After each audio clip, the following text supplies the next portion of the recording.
Hey guys, welcome to another video. This fire truck tapped another car. I don't know if we can see. Wait, he did it on another one? No, he did it on one. But look, and they're on a mission. That big baby. That little boy baby. Alright, get move, Aubrey. Caitlin. You said Aubrey? I know. I'm used to saying Brayden's sister. So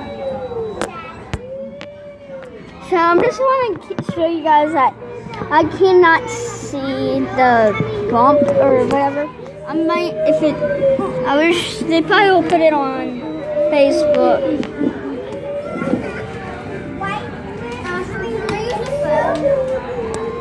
So, in a minute, this video will be very short because I just wanted to let y'all know that that fire truck was on a call and it tapped a car. It was a Chevy.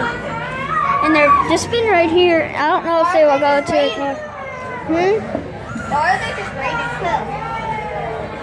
The fire department? Who else would be with? Up your butt. So we're just gonna wait until this will all leave. It's Chick-fil-A night. It's a Friday.